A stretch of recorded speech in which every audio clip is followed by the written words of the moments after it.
irmãos, vamos todos de joelhos, os que puderem, evidentemente, elevar a Deus uma prece. Se não puderem, podem ficar como melhor for.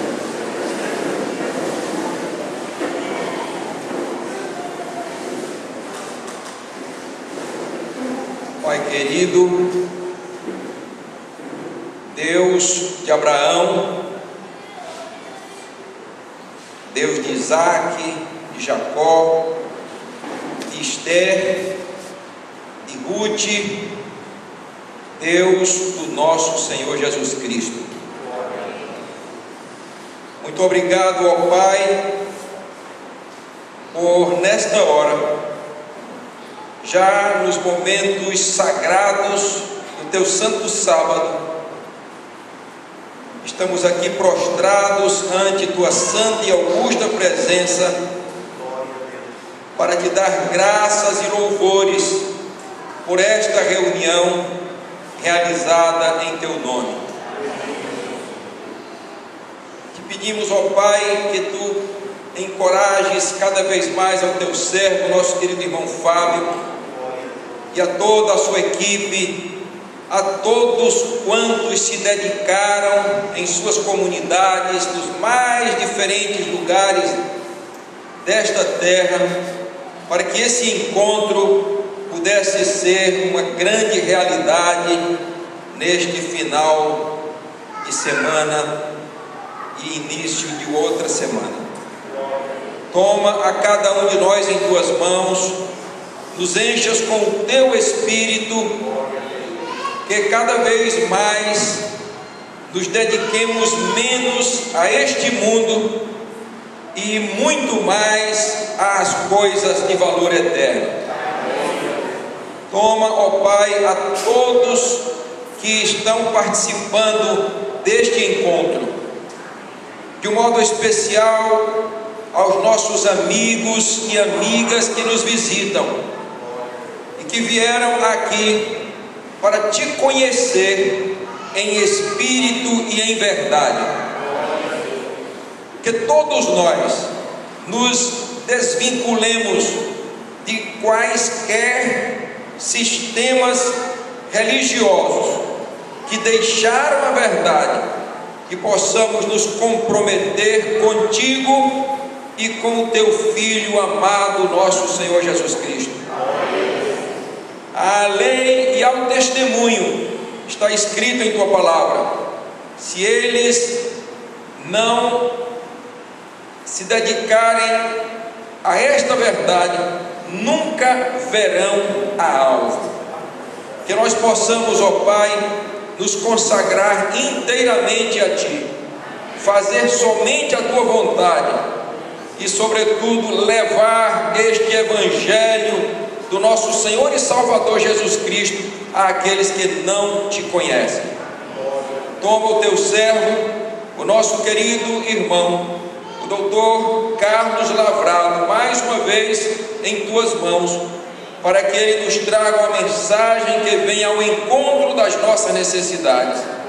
Nos enchas com o Teu Espírito, nos consagre somente a Ti, em nome de Jesus. Amém.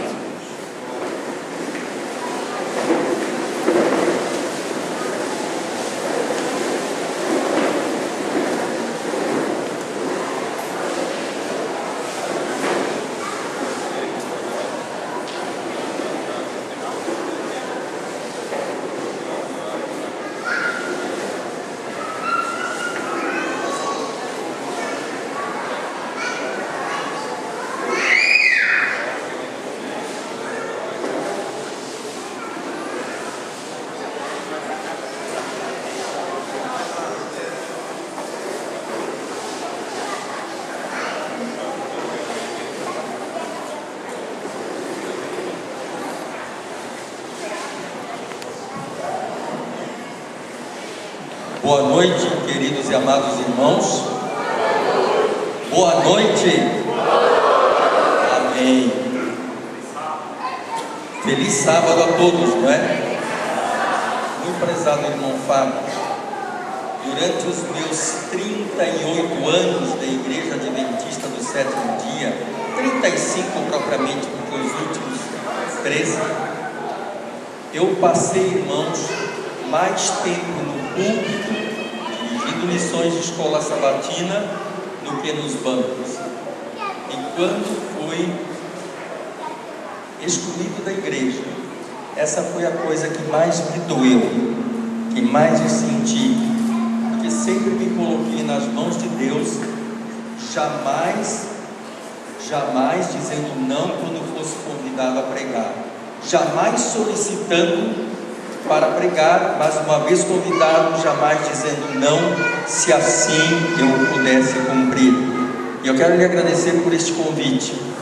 E prezados irmãos, eu há poucos dias recebi um convite que realmente muito me, digamos, fez ser grato a Deus e ao Senhor.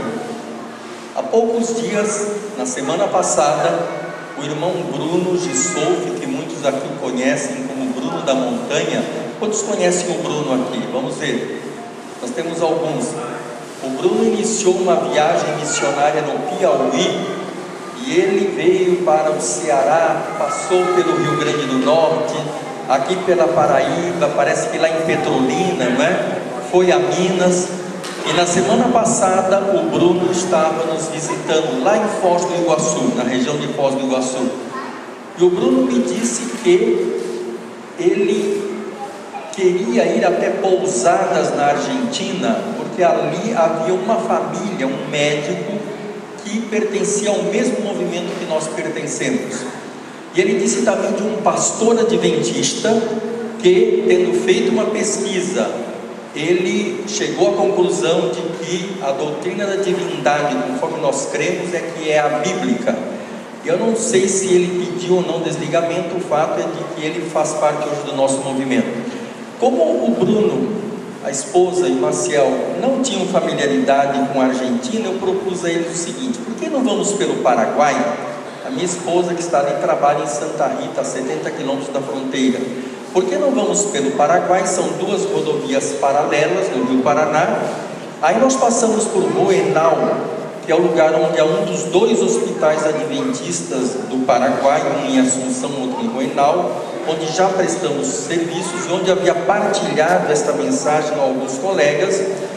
E assim foi, nós adentramos pelo Paraguai, passamos por Roenal, procuramos um hotel, porque ficaria tarde, no dia seguinte queríamos visitar as ruínas jesuíticas de Trindade, Santíssima Trindade do Paraná, em ruínas. E o Bruno tinha interesse em visitar. E aí precisávamos pousar em Roenal. Procuramos uma pousada, um hotel, cheio o hospital, não tem?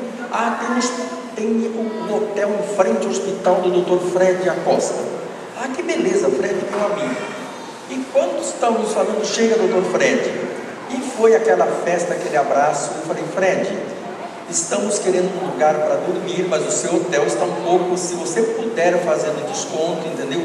Ele disse: doutor Lavrado, a minha casa ou o hotel estão em inteira disposição de vocês. Enquanto vai ficar? Absolutamente nenhum centavo. No dia seguinte visitamos as ruínas jesuíticas, na terça pela manhã, cruzamos a ponte, a belíssima ponte entre Encarnação e Pousadas.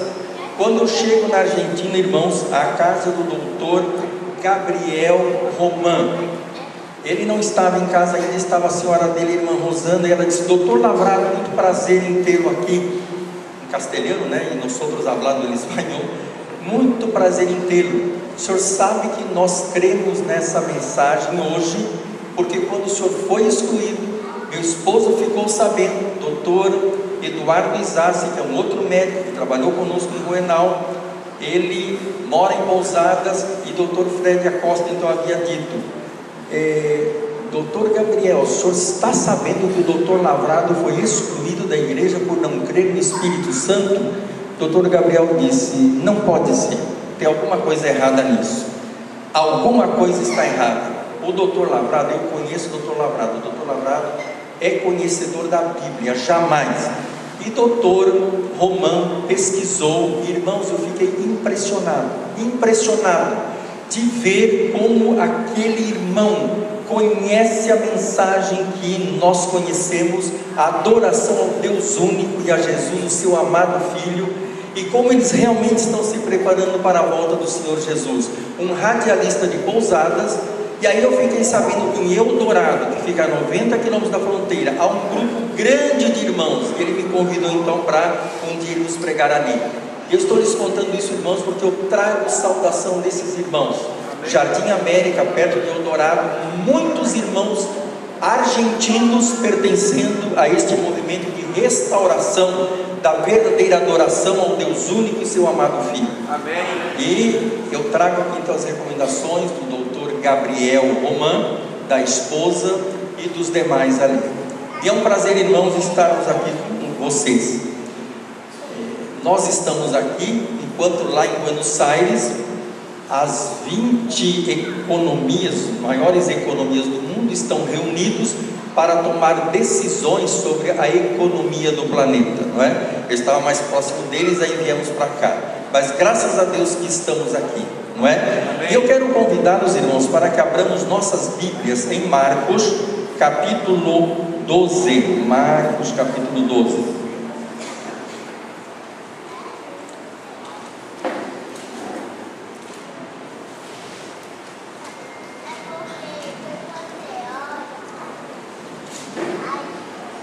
Marcos capítulo 12.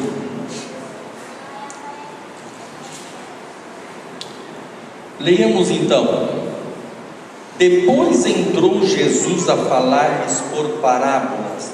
Jesus lhes contou esta ilustração, verdades divinas, comparando com acontecimentos do dia a dia, não é? Um homem plantou uma vinha, cercou-a de uma sebe, construiu um lagar, edificou uma torre, arrendou a uns lavradores e ausentou-se do país. No tempo da colheita, enviou um servo aos lavradores para que recebesse deles dos frutos da vinha. Eles, porém, o agarraram, espancaram e o despediram, despacharam vazio. De novo lhes enviou outro servo e eles os esbordoaram na cabeça e o insultaram. Ainda outro lhes mandou e a estes mataram. Muitos outros lhes enviou, dos quais espancaram uns e mataram outros. Restava-lhes ainda um, seu filho amado. A este lhes enviou, por fim dizendo: respeitarão a meu filho. Mas os tais lavradores disseram entre si: este é o herdeiro, ora, vamos, matemo-lo, e a herança será nossa. E agarrando-o, mataram e o atiraram fora da vinha. Que fará, pois, o dono da vinha? Virá, exterminará aqueles lavradores e passará a vinha a outros. Ainda não lestes esta escritura? A pedra que os construtores rejeitaram, esta veio a ser a pedra principal angular. Isto procede do Senhor e é maravilhoso aos nossos olhos. Muito queridos e prezados irmãos, eu fiz um ano de residência em pediatria, neonatologia, no Hospital Adventista Silvestre, no Rio. Naquele tempo eu fui diretor da ação missionária da Igreja Adventista de Botafogo, a maior igreja então, não somente da cidade do Rio de Janeiro, maior que a central e maior do estado. Era a igreja que frequentava o pastor Rabelo, e eu fui diretor da ação missionária, e um sábado me pediram no púlpito, porque pregava mensalmente sobre evangelismo, não é? Que é a praxe na denominação. E aí alguém do Instituto Herança Judaica pediu a palavra, se poderia naquele sábado pregar. Como estava numa semana chamada Semana 1, com muitos plantões, nós cedemos o púlpito, e eu fiquei encantado, irmãos, com aquele trabalho para com os judeus. Eu morava na Rua das Laranjeiras, em frente à Praça Ben Gurion, um pouquinho acima da Hebraica.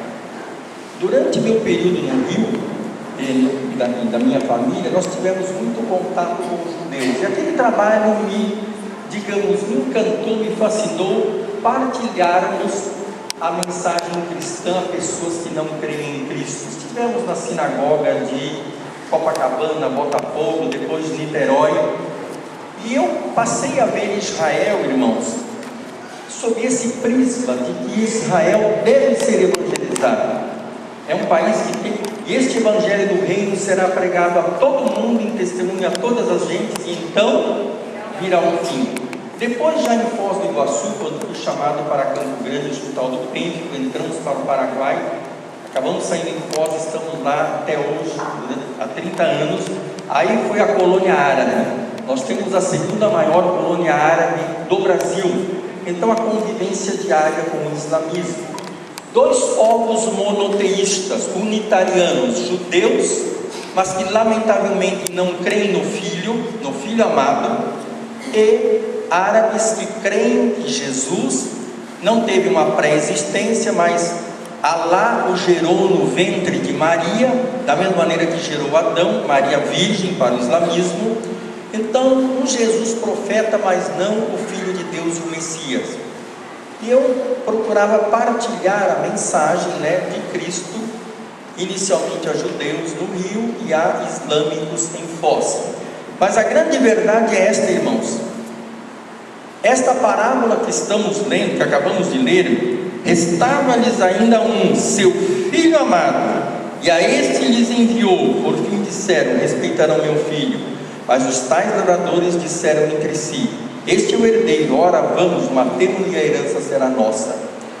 Muitos, irmãos, querem as bênçãos, querem a vinha, mas não querem relação com o filho do dono da vinha. Não querem relação com o filho do dono da vinha. Será que a situação do Israel literal hoje é muito diferente, irmãos? É muito diferente. Nós vemos estadistas do mundo voltando-se para Israel, transferindo embaixada de Tel Aviv para Jerusalém, porque nós vamos ser abençoados se apoiarmos Israel. Irmãos, baseado neste livro, não há bênção sem Cristo Jesus. Não existe bênção sem o Filho. A palavra de Deus nos diz em Atos capítulo 4, verso 12, o quê? Que debaixo do céu não há nenhum nome dado aos homens mediante o qual devamos ser salvos. Não há. Eu, lendo o jornal hoje, a Folha, no avião, no voo, então havia uma entrevista com a atriz, a Regina Duarte, que estava coincidentemente em Jerusalém. Aí perguntaram para ela: o que você acha do novo governo transferir a capital de Tel Aviv? Diga-se de passagem, irmãos, uma cidade extremamente secularizada, uma cidade com paradas gays e mais. Mas parece que os estadistas hoje são seletivos. Eles querem as bênçãos de Israel, não olham, entendeu, os problemas seríssimos que existem ali por haverem rejeitado o Filho de Deus, as escaramuças diárias. A Bíblia diz que naquela região haveria guerra até o fim. Daniel capítulo 9. Querem a vinha, querem, digamos, as bênçãos, mas nada com o Filho de Deus. E creio, irmãos, que chegou a hora, chegou a época de Apocalipse 18, de Apocalipse 14, não apenas pregarmos, temei a Deus e dai-lhe glória, porque é chegada a hora do seu juízo, mas pregarmos também, meus amados irmãos, caiu Babilônia, caiu Babilônia. Quando eu passava com o irmão Bruno, ali pelas ruínas jesuíticas, nós temos, irmãos, um retrato do que Deus irá fazer com o Deus Trindade inventado. Amém. Ali estávamos diante da, semana passada, terça-feira, o maior templo jesuíta dos 30 povos das missões, uma redução de jesuítas para pregar o cristianismo versão católica romana. Foram reduzindo os índios, trazendo-os das selvas, um lugar que chegou a ter quase 5 mil indígenas, controlado por alguns jesuítas, pessoas que não tinham opção, não tinham uma outra opção, como Estado Islâmico, por exemplo. Pessoas não têm opção de pesquisar. Assim também Roma, tendo perdido influência na Europa, na época de Lutero, quis recuperar na América do Sul a influência perdida. E aqueles pobres e indígenas ali, reduzidos, uma verdadeira cidade, construíram uma réplica da Basílica de São Pedro em Roma, ali no meio da selva.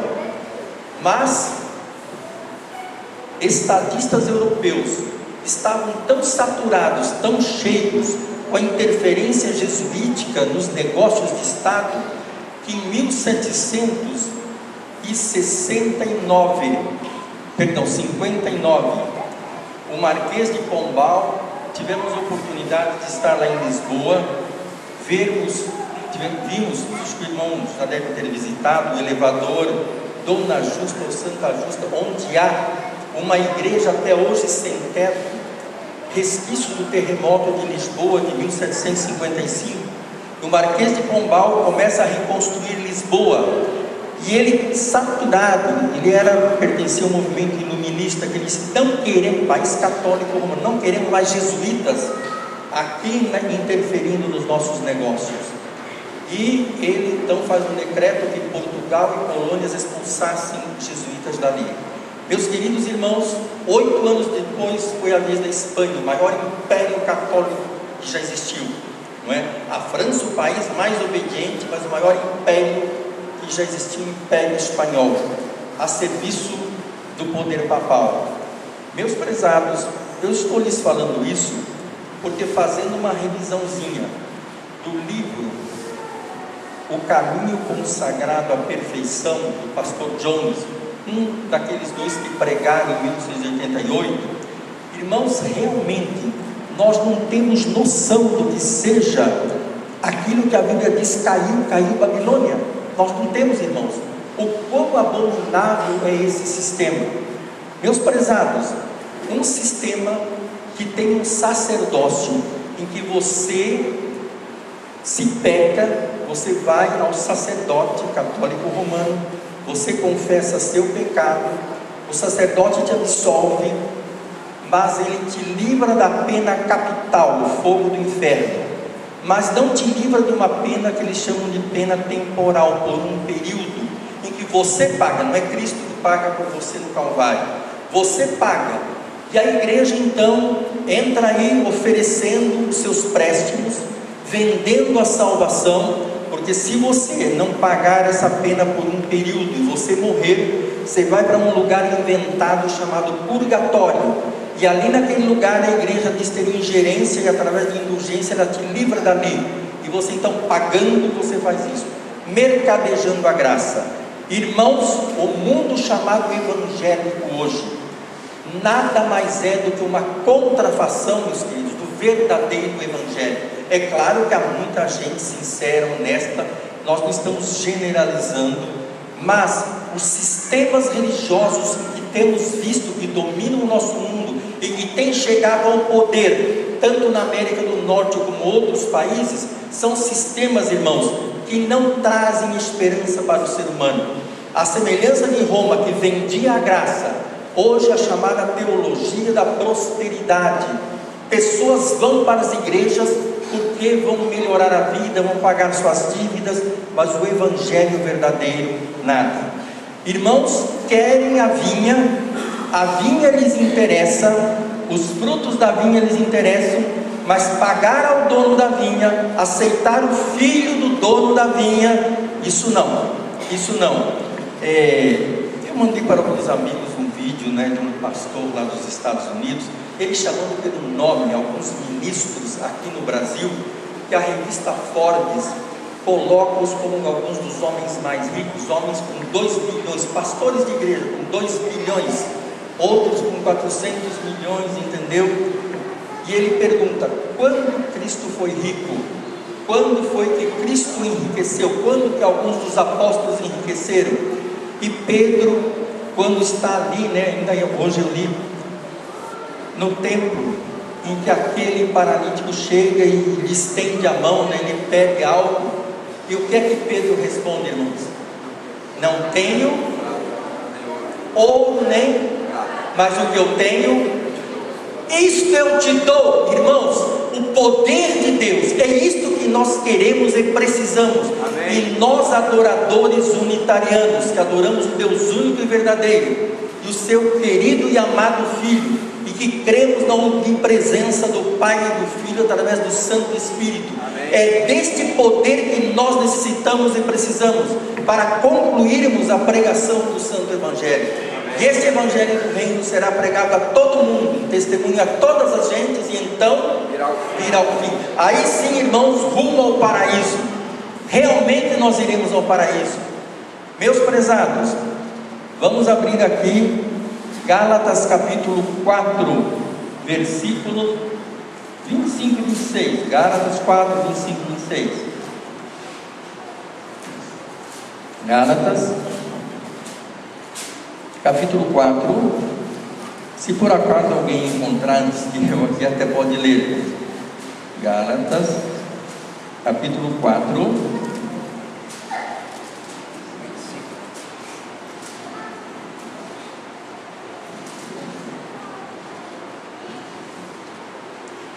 Antes de ler isso aqui, a revista Isto É, desta semana, ela traz uma reportagem sobre a futura primeira-dama do Brasil. Eu não sabia disso. A futura primeira-dama do Brasil, que será empossada no dia 1º de janeiro, era frequentadora da Igreja Adventista do Sétimo Dia de Ceilândia. E seu pai, Vicente Paulo, é adventista, e a sua madrasta, Dona Maísa Torres. Quão bom seria, irmãos, se esta moça, que foi praticamente, eu acredito, criada na Igreja Adventista, a primeira vez que o Brasil terá uma primeira dama, que deveria conhecer a tríplice mensagem angélica, mas que infelizmente não está aqui conosco hoje, porque aqui, irmãos, eu sei que os irmãos adoram o Deus verdadeiro e único. Amém. E a Jesus Cristo, seu amado Filho, e nós somos aqueles que iremos terminar esta obra no mundo. E eu vejo, irmãos, antes de ler isto aí de Gálatas, que Deus está tomando conta deste movimento. Amém. Deus, irmãos, está à frente, está ao leme. Eu vi no irmão Bruno, vi aqui o irmão Aparecido, que eu conhecia de nome, mas não pessoalmente, o irmão Marcos Avelar, que tive a grata satisfação de conhecê-lo aqui hoje, que nós estamos, irmãos, nos aproximando uns dos outros. E eu fiquei sabendo, lá na minha região, minha esposa disse: meu bem, nós temos que voltar a nos reunir e termos nosso grupo como tínhamos em Foz. Temos lá em Cascavel o irmão Rogério Buzzi, entendeu? O braço direito do prefeito, pregando, irmão, abertamente. Ele vai em programas de televisão e ao falar da verdade, repórteres assim, que são espiritualistas, ficam fascinadas como a verdade atrai, meus irmãos. Nós temos que pregar abertamente. Chegou o tempo, irmãos, de pregarmos as 3 mensagens angélicas, não cerradamente, mas abertamente, conduzindo pessoas a Jesus Cristo, o único nome mediante o qual somos salvos, para que cheguemos ao Pai. Aqui então em Gálatas nós vemos o seguinte: quando o presidente da maior potência do planeta, rivalizando com China em economia, China que quer, mas podem estar certos, irmãos, assim como a União Soviética se desmoronou, podem esperar que a China também vai, e que a América do Norte, o irmão Fábio nos mostra ali no livro dele, Apocalipse, aquele país que surge da terra, não um lugar populoso. Ele faz com que a terra e os que nela habitem adorem o poder simbolizado por primeira besta. Nós vemos, irmãos, passei, como lhes disse, pelas terras jesuíticas, há poucos dias, e aquela ferida mortal que começou ali, recuperada, tendo lá no Vaticano, exata e precisamente, um homem cuja ordem foi proscrita pelo próprio Vaticano. O próprio Vaticano, em 1773, proscreveu a ordem jesuítica. Depois vem a Revolução Francesa, a ferida mortal, mas a Bíblia diz que a ferida seria curada e toda a terra se maravilharia seguindo a besta. Irmãos, não é isso que estamos vendo hoje? A humanidade fascinada pela falsa religião, e nós que temos a verdade. Muitas pessoas pegam a Bíblia, vemos estatistas: conhecereis a verdade vos libertará. Uma jornalista americana escreveu recentemente um livro, A Morte da Verdade, porque hoje a verdade é subjetiva, ela desmerece fatos. Então, na verdade, pode-se usar a Bíblia com essência da verdade, mas se não for uma verdade baseada neste livro, irmãos, de que adianta mudarmos ou não capital ou embaixada para cá ou para lá? Vejam o que diz a Bíblia. Ora, Agar é o monte Sinai, verso 25, na Arábia, e corresponde a Jerusalém. O que é que diz nas Bíblias de vocês? Corresponde a Jerusalém atual. Nós vamos ser abençoados, porque se nós apoiarmos Israel, vamos ser abençoados. Irmãos, para evangelizarmos sim, porém para apoiarmos a religião ali que ainda não aceita Cristo, não irá haver bênçãos nenhuma. E como ele diz aqui, ora, Agar é o monte Sinai na Arábia e corresponde a Jerusalém atual. Como é que está a Jerusalém atual, irmãos? O que é que diz aí a Bíblia? Está em cativeiro. Em cativeiro, em escravidão. Mas qual a Jerusalém a qual nós pertencemos e para a qual queremos nós ir? O que é que diz aqui o verso 26, irmãos? Mas, o que é que diz aí? A Jerusalém lá de cima é livre, a qual é a nossa mãe. Meus prezados, eu fiz uma revisão nesses dias com um livrinho do pastor Jones sobre a questão de pré e pós-lapsarianismo, porque afinal de contas eu moro numa casa cujo muro é vizinho da igreja que excluiu muitos e muitos membros porque criam que o Senhor Jesus veio numa natureza como a nossa e venceu o pecado numa carne como a nossa. Mas a denominação, embora o presidente mundial creia assim também, mas vemos TV Novo Tempo dizendo, não, deveriam ser excluídos os que creem assim. Prezados irmãos, quando eu lhes falei do sistema jesuíta, só não fui ontem o segundo maior templo do mundo, a Basílica de Nossa Senhora Aparecida, porque houve um imprevisto e não fui, já conheço por fora. Mas ali está um templo de uma Virgem Maria, numa versão brasileira. A pessoa que o romanismo escolheu diz que foi imaculada desde a sua concepção, portanto diferente da tua e da minha mãe. Maria, segundo a versão de Roma, invenção de Roma, foi uma mulher especial e Cristo herdou aquela natureza, portanto alguém que não nos alcança, não chega até nós, por ser um Cristo diferente. Em primeiro lugar, ele é um Deus como Pai. Em segundo lugar, ele não é humano como nós.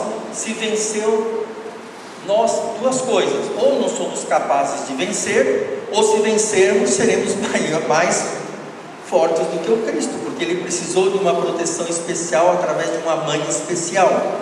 Mas graças a Deus, irmãos, que o Cristo bíblico, o Cristo que venceu, a Bíblia diz que os filhos participam da carne e do sangue, e disto ele também participou, que ele, como nós, em tudo foi tentado, mas sem pecado.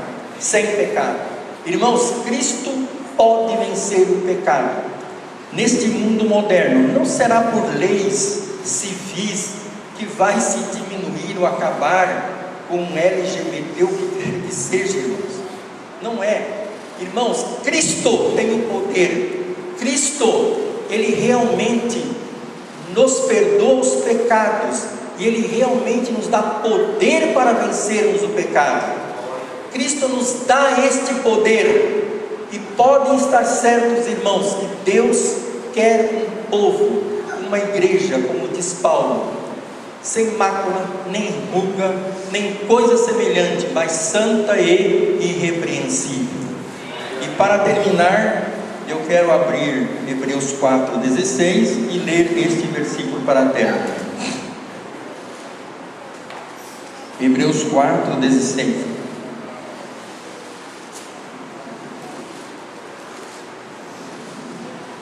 Acheguemo-nos, portanto, o que é que diz o autor de Hebreus? De que maneira devemos nos achegar ao trono da graça? Desconfiados. Assim? Acheguemos-nos, o que é que diz, irmãos? Vamos repetir. Confiantemente, junto ao trono da graça, a fim de recebermos misericórdia, acharmos graça para socorro em ocasião oportuna. Eu vou terminar já, irmão Fábio, mas eu vou fazer uma pergunta aqui para o auditório. A Bíblia diz que nós somos justificados pela graça. A Bíblia nos diz que nós somos justificados pelo sangue de Jesus. A Bíblia nos diz que nós somos justificados pela fé. E vem lá Tiago e diz que é pelas obras. Afinal de contas, por qual desses quatro somos nós justificados? A mesma Bíblia, não vou ler os versículos aqui, ela diz que somos justificados pela graça, somos justificados pela fé, somos justificados pelo sangue. E vem Tiago e diz que é por obras. Pelos quatro irmãos, somos justificados pela graça cuja fonte é Deus o Pai, o Deus único, pelo método da fé em Cristo Jesus, a fé de Jesus, tão grande quanto a fé de Cristo no Pai, se tivermos nele, por meio do seu sangue, refletiremos a Cristo guardando os mandamentos, Apocalipse 14, verso 12. Repetindo, justificados pela graça cuja fonte é Deus, o Deus único, o Pai, pelo método da fé em Cristo Jesus, por meio do seu sangue. Esta é a fé de Jesus, e o reflexo será a observância do que? Dos santos mandamentos de Deus. Bem-aventurados aqueles que têm a fé de Jesus e guardam os mandamentos de Deus. Quantos querem se achegar confiadamente junto ao trono da graça, a fim de receberem misericórdia, acharem graça para socorro em ocasião oportuna? Quantos querem? Amém. Que Deus a todos abençoe e a todos guarde. Amém.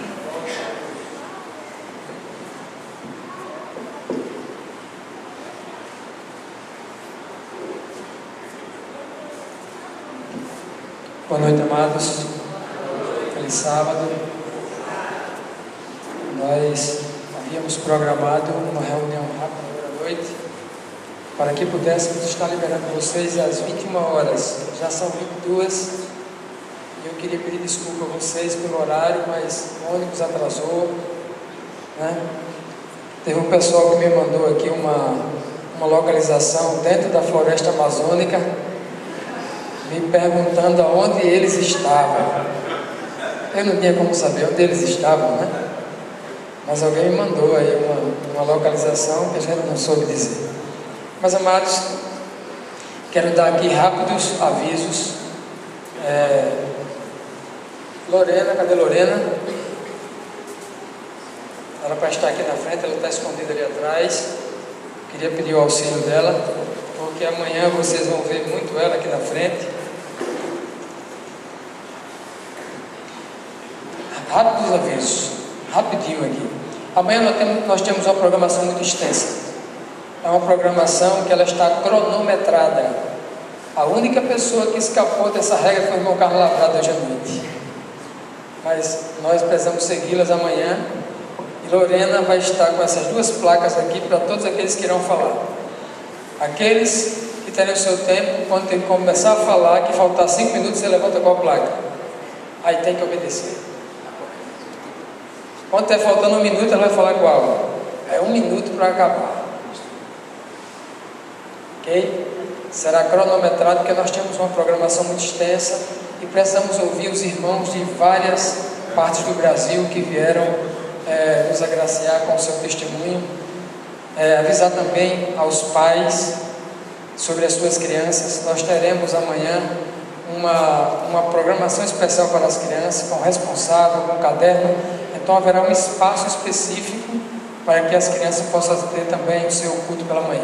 Bom, o café da manhã começa a partir, ou o desejum começa a partir das 6h30, porque às 8 horas em ponto, os louvores estarão começando aqui, às 8 em ponto.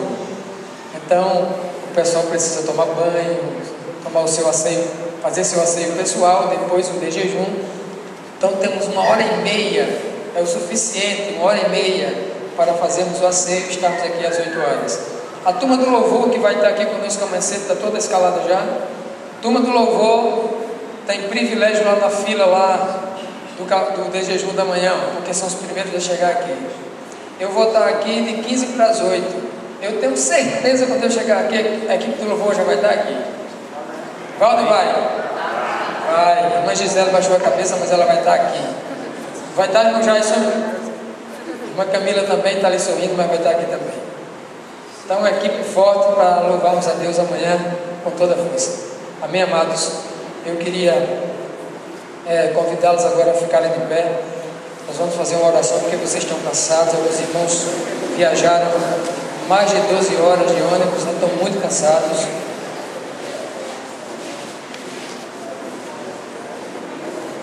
Rigorosa.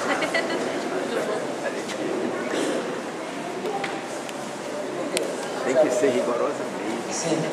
Um aviso que o irmão Pedro está dando aqui para todos é que aquela porta ali só abre para fora, né? Puxar assim só para fora, ok? Vamos orar, amados. Nós íamos cantar um louvor, mas está muito avançada a hora. Alguns irmãos estão muito cansados e que vocês possam descansar, porque amanhã cedo estaremos aqui logo cedo. Oremos. Nosso poderoso Deus, amado Pai, louvado e exaltado seja o teu santo nome e o nome do teu Filho Jesus Cristo. Nós queremos te agradecer porque nos deste o privilégio de trazermos todos aqui em segurança e neste início de sábado, num só Espírito, te adorando e louvando teu santo nome. Vem, Pai, perdoar as nossas faltas e que esta noite seja uma noite reparadora de descanso. Acampa os teus santos anjos ao nosso redor e não permite que nada de mal nos aconteça. Essas bênçãos nós te pedimos e já te agradecemos no doce nome de Jesus. Amém.